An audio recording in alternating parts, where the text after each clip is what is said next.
Many journalists find it difficult to navigate the tricky terrain of gender and development. Aside from having to wade through and break down a slew of acronyms and jargon, they often need to refer in gender stories to controversial issues that need critical understanding to report on intelligently, such as abortion, unsafe sex, and homosexuality.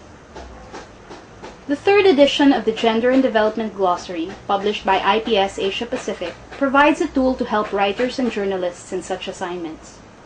With updated definitions of key gender issues and alternatives to troublesome terms, the book attempts to give writers concrete ways of using gender-friendly and still media-friendly language. If your editor says to you, there's a women's conference next month and I want you to go cover it, and maybe something looking at something like this might help you sort of give you a little crash course about what the issues are and what the minefields probably could be.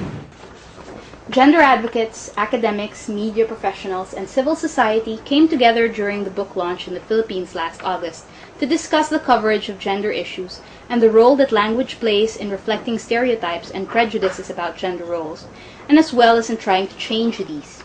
Language shapes the way we think, and this is why we always explain that is why it is so important, because if a child grows up hearing policeman all the time, ang image niya lagi, ang lalaki lang pwede maging police.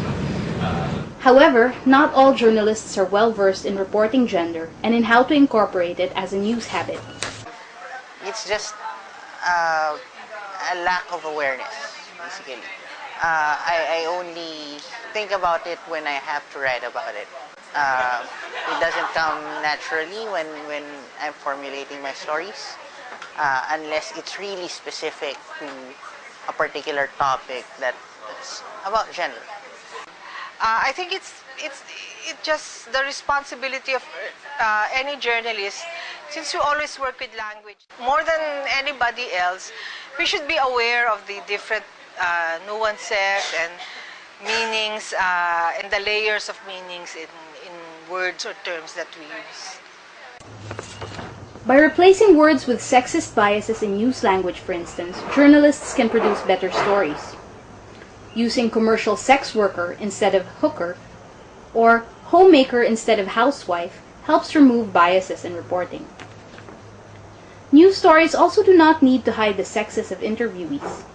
Chair is often used to refer to chairman or chairwoman, but using a piece of furniture to hide the sex of interviewees does not make for gender sensitivity. This only deprives readers of basic information about the source in a story. For instance, it is not easy to tell from many Asian names whether the speaker is a he or a she.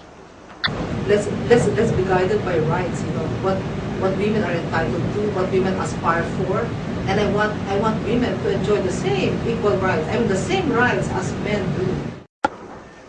While most news-style books don't always include guidelines for gender-fair language, IPS believes that this should be done as part of better journalism. In the same way we value language in other terms, we're supposed to be careful about terrorism, we're supposed to be careful about terms that convey prejudices, then we should also put equal priority on gender sensitivity as an editorial value along with the other usual stuff. IPS hopes that the Gender Glossary will help writers take a second look at the language media use and see how gender-fair reportage is really just a way of telling more effective stories.